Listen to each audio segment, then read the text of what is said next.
Política Impura. Um olhar sobre a semana.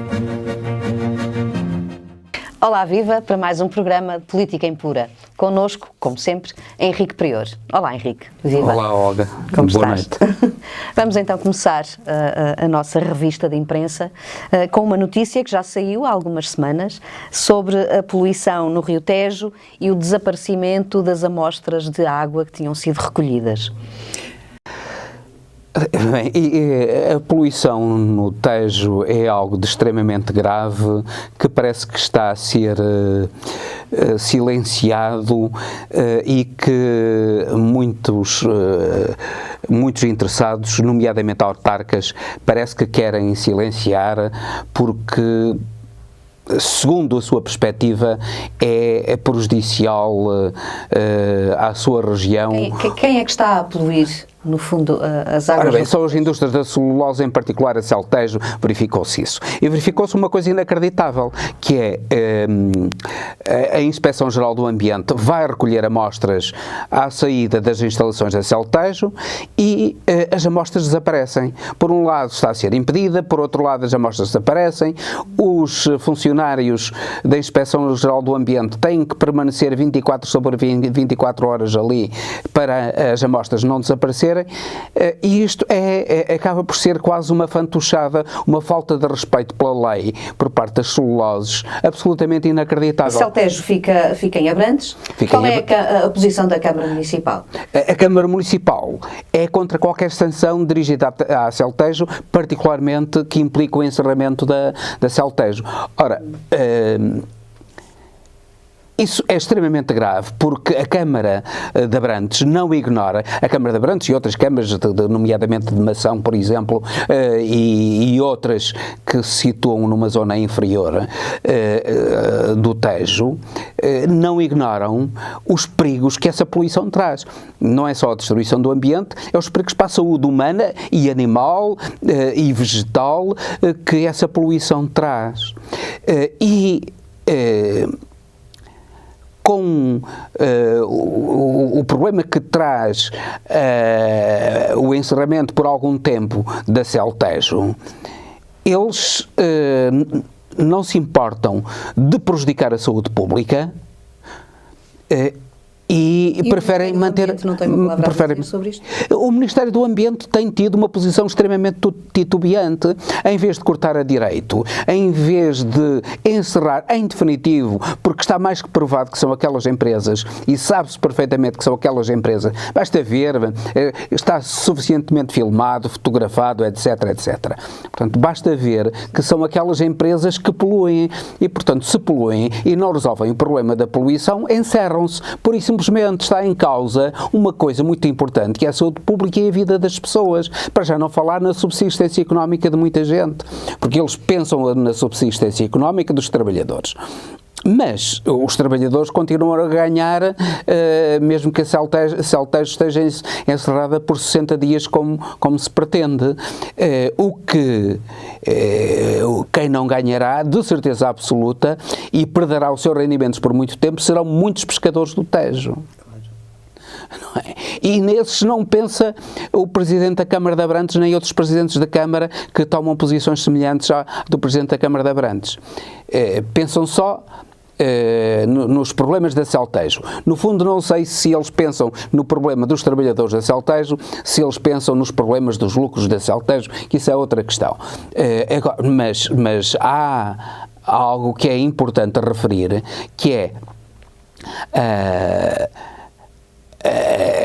o perigo enorme para a saúde pública que representa a contaminação daquelas águas que abastecem grande parte da Grande Lisboa. E o desprezo que eles têm pela saúde pública é absolutamente inaceitável. Sim. Assim como é inaceitável a contemporização do Ministério do Ambiente com tudo isso. E que este tipo de situações possam prolongar-se e não se tomem medidas preventivas para solucionar a situação. que não permitam a continuação desta poluição, que continua, não é?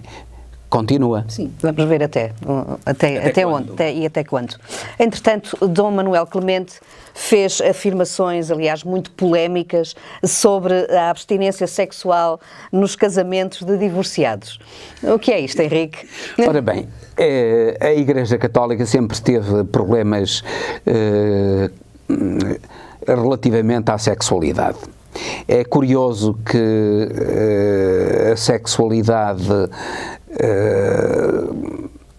pré-cristã sempre foi algo tomado pelo judaísmo como natural ao homem e, pelo contrário, a não sexualidade, a abstinência sexual era algo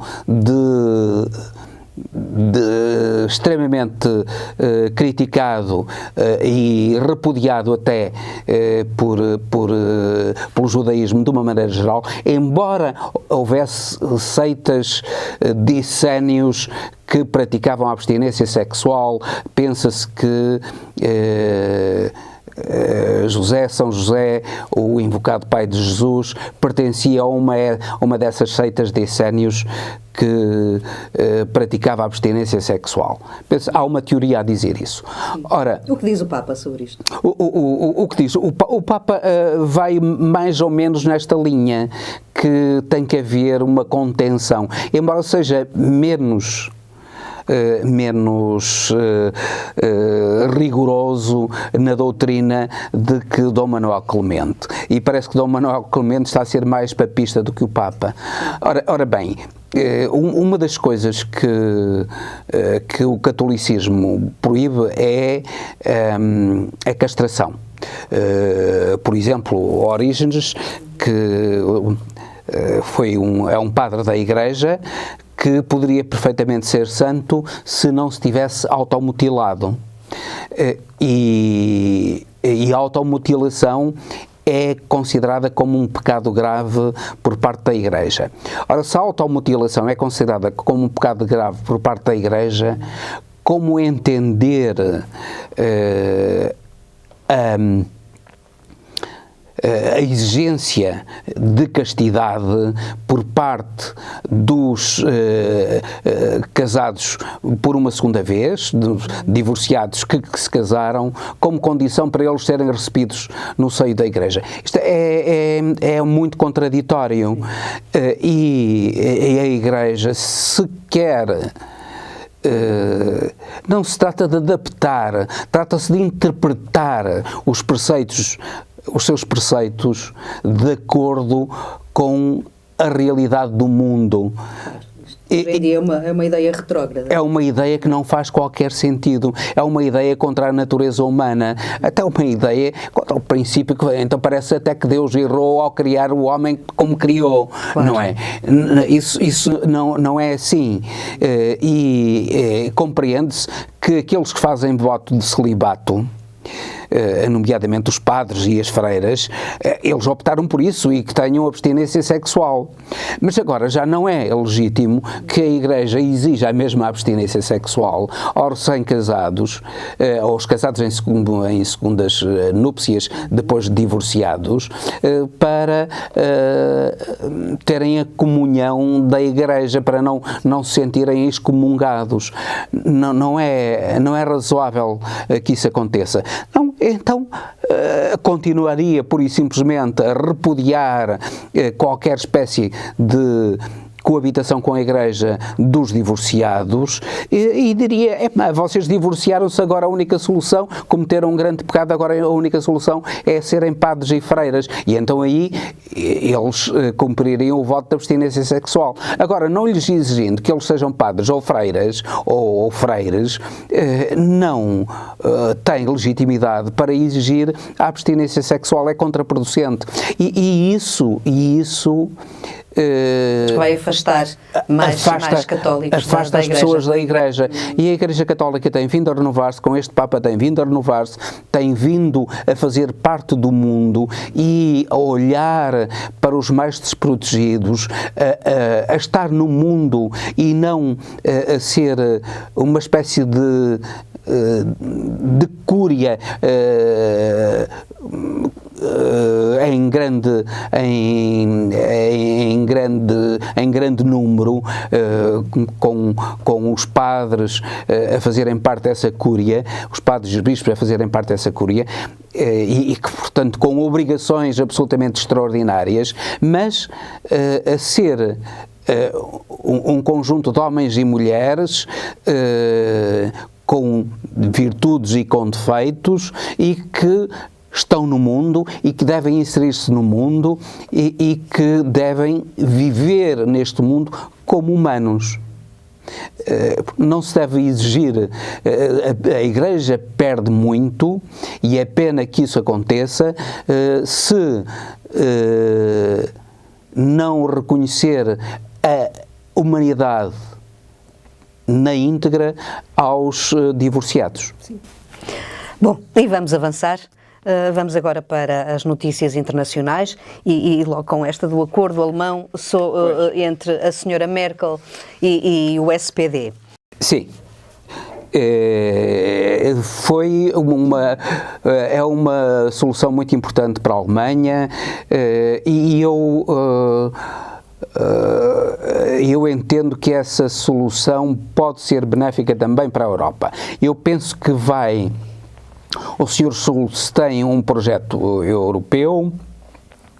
Esse projeto é de aprofundamento da Europa e, sobretudo, o que é muito importante para a Europa e particularmente para nós portugueses que estamos no sul da Europa, o Sr. Schulz, Martin Schulz, presidente do SPD, entende que o orçamento da União Europeia é muito baixo e que ele deve ser aumentado em muito para socorrer os países em dificuldades, que inclusivamente deve criar-se um Fundo Monetário Europeu também, para que os países europeus que tenham necessidades de financiamento não tenham de recorrer ao Fundo Monetário Internacional em condições desvantajosas para eles. E qual é a posição da Sra. Merkel? A Sra. Merkel parece aceitar isso tudo, coisa que anteriormente a senhora Merkel porque agora está numa posição em que precisa do apoio, precisa de negociar e tem de ceder, e está a ceder, vai ceder certamente nesses aspectos, e isso é muito importante para o futuro da Europa. E é de notar que a Alemanha, que já foi pioneira em muitas conquistas dos trabalhadores, conseguiu-se esta semana uma conquista extremamente importante dos trabalhadores alemães. Os trabalhadores alemães da indústria metalúrgica fizeram com o patronato, os trabalhadores alemães do poderoso sindicato IG Metall, fizeram com o patronato um acordo em que, para trabalhadores com filhos pequenos e com pais a cuidado, com pessoas idosas a cuidado, o trabalho deles, o horário de trabalho deles é reduzido para 28 horas semanais. Sem perda de salário. Sem perda de salário. Isso é muito, muito importante. Isso representa um passo civilizacional enorme. Isso já foi conseguido na Alemanha e seria importante que toda a Europa seguisse a Alemanha. Nomeadamente Portugal. Nomeadamente Portugal, repara, nomeadamente Portugal, que um dos grandes problemas que, inclusivamente, a Standard & Poor's recentemente referiu para Portugal, para o futuro do país, para a sustentabilidade financeira do país, era precisamente o problema do envelhecimento populacional. Ora, uma medida destas, com a redução do horário de trabalho para 28 horas dos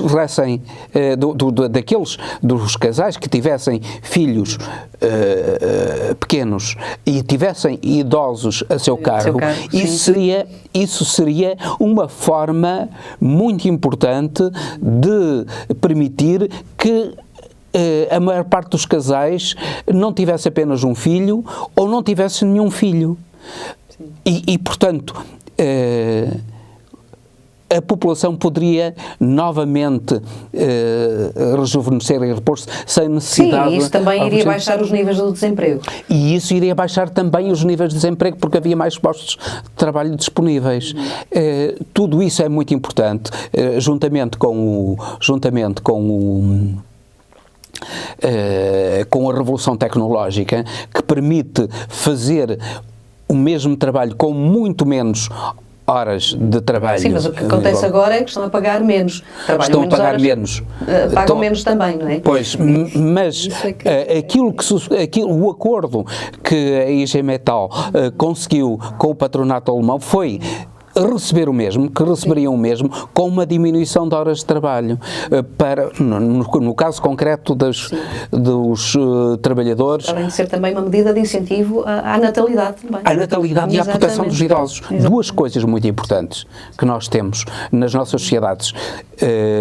Nas sociedades ocidentais que estão a envelhecer, não é só a sociedade portuguesa a envelhecer mais do que outras, mas outras também estão a envelhecer, e é necessário que a Europa se rejuvenesça e não conte apenas com a imigração para a manutenção da taxa de atividade, nomeadamente para permitir o pagamento das reformas dos reformados do futuro. Sim. Entretanto, o Parlamento Europeu matou as listas transnacionais. Qual é a posição de Portugal no Parlamento Europeu sobre esta matéria? A posição de Portugal dividiu-se, mas foi, de um modo geral, a votação contra as listas transnacionais.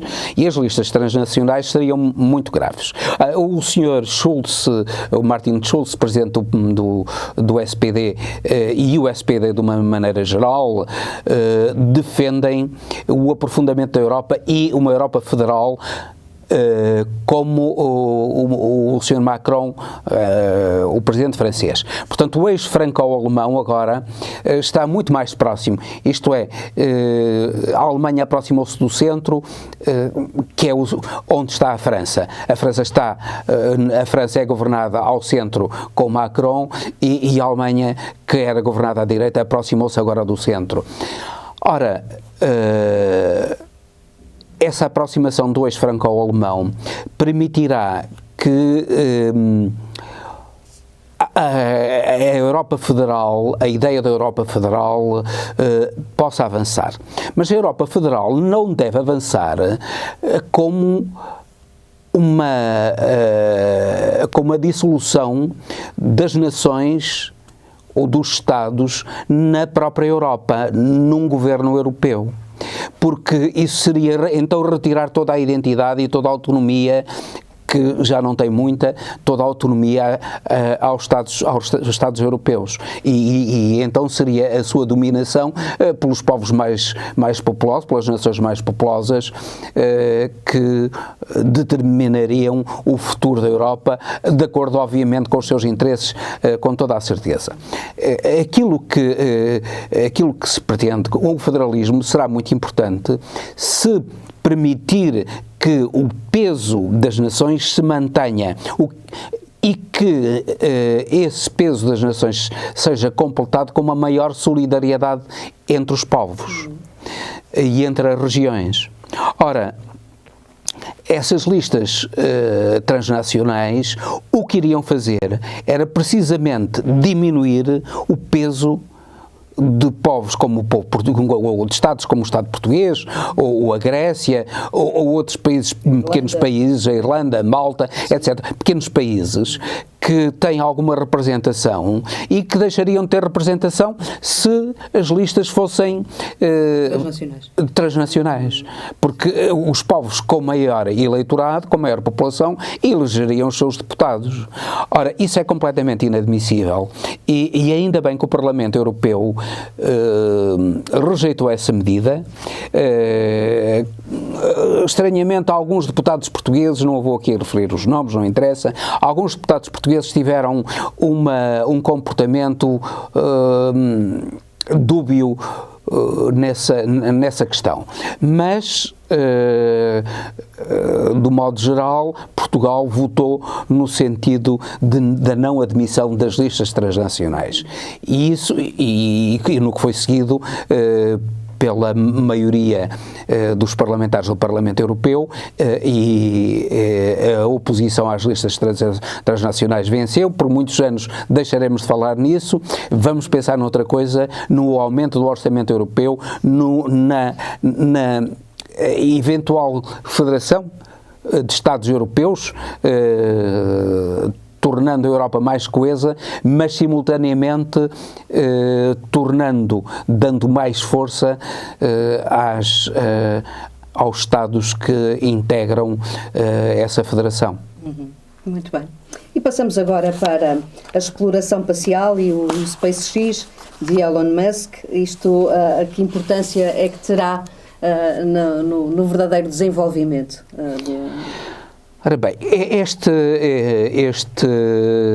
feito histórico, porque é um feito histórico, é a primeira vez que um empresário privado, ele próprio, suporta os custos de um investimento espacial de grande envergadura. É o maior foguetão. Quem é Elon Musk? Elon Musk é um visionário, é um indivíduo que é o grande impulsionador dos automóveis elétricos, do desaparecimento do petróleo como combustível predominante no mundo.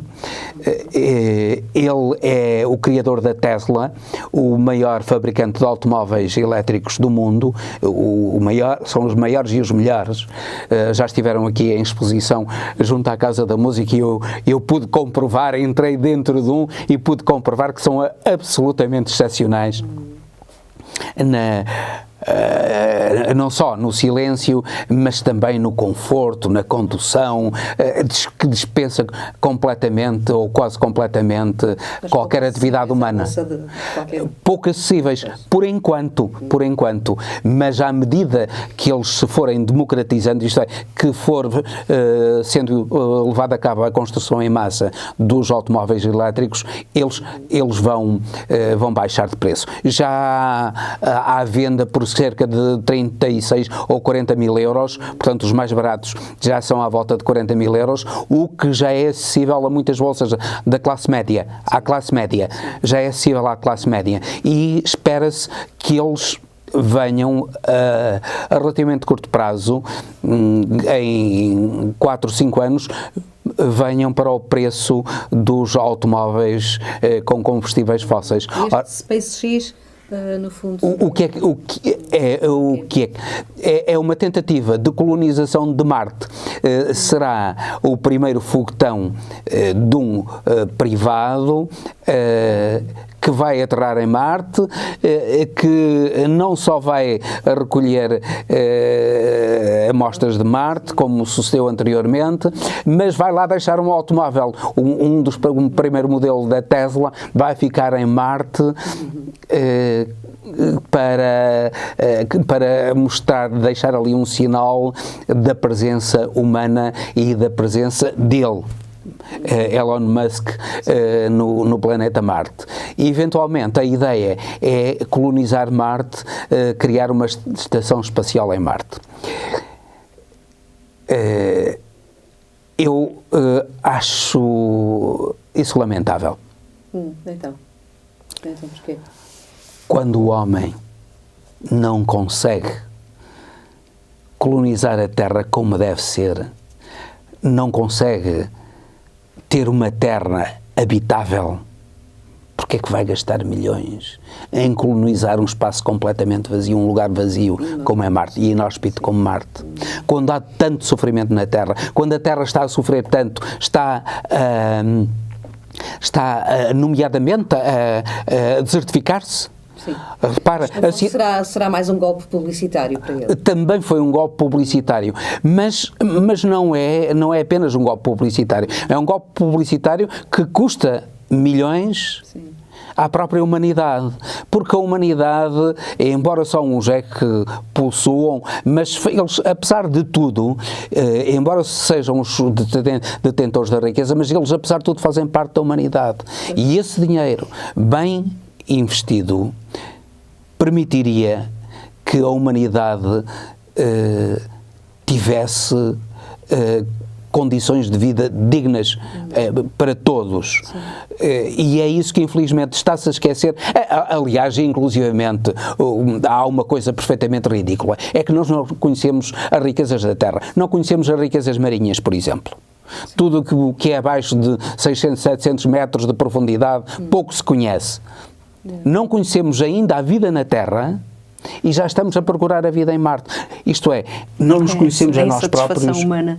É insatisfação humana, mas já estava no templo de Delfos, homem, conhece-te a ti mesmo. Era importante que os homens se conhecessem a si mesmo, pensassem neles, e nomeadamente nestes problemas tão urgentes, tão humanos, como estava a dizer, a cidade do Cabo, por exemplo, a zona envolvente a cidade do Cabo, na África do Sul, está a transformar-se num deserto. O clima está a transformar-se completamente e a criar zonas desérticas, a destruir a vida de populações inteiras. E todo aquele investimento, todo aquele cabedal de riqueza humana, de riqueza que os humanos possuem e que podiam investir na Terra para melhorar as suas condições de vida, para melhorar o clima, para melhorar o ambiente, para melhorar a sua saúde. Há tempos, como jeito de piada, dizia-se que se investe mais, as empresas farmacêuticas investem mais na descoberta de medicamentos para manter o desejo sexual dos homens e das mulheres do que na cura de doenças como Alzheimer e Parkinson, e que daqui a uns tempos os homens que conseguiam ter uma ereção mas não sabiam para que é que aquilo servia. E é um pouco isso. A verdade é que o essencial da humanidade está a ser descartado por aquilo que é, no fundo, o espetáculo. O mundo está transformado num mundo de espetáculo. Como isto foi um voo experimental que foi levado a cabo com música, com espetáculo,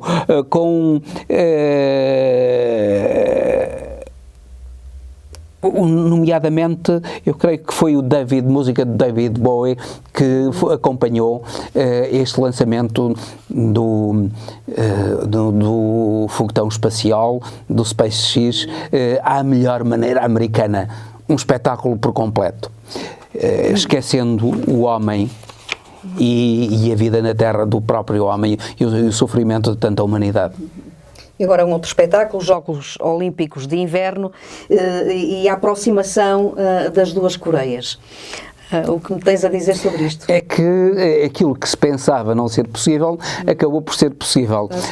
Acabou por ser possível, isto é, a Coreia do Norte veio à Coreia do Sul, inclusivamente um membro da família real, entre aspas, da Coreia do Norte, porque aquilo parece uma monarquia, o membro da família real da Coreia do Norte veio à Coreia do Sul, foi recebido na Coreia do Sul e parece que estão em conversações, as coisas até estão a correr bem.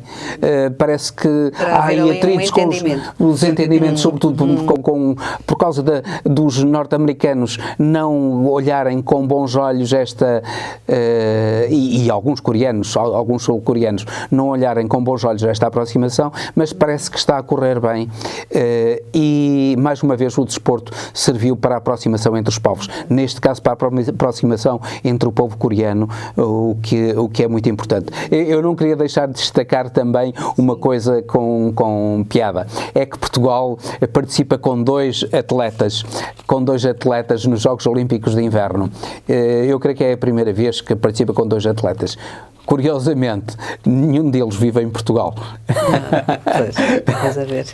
Mas, de qualquer modo, tem a nacionalidade portuguesa, onde eles vivem no Canadá e nasceu em Macau, e tem a nacionalidade portuguesa e ele sente-se orgulhoso, ainda não sabe falar português, mas sente-se orgulhoso em ter a nacionalidade portuguesa. E o facto de termos, apesar de tudo, pela primeira vez a bandeira portuguesa nos Jogos Olímpicos de Inverno, isso é muito importante é um princípio, e é um princípio da presença de Portugal nesses Jogos Olímpicos, e é também uma manifestação de universalidade, de certo modo, da cidadania portuguesa. É isso. Ficamos por aqui. Obrigada, Henrique. Boa noite a todos. Obrigado, Olga. E até à próxima edição de Política em Pura.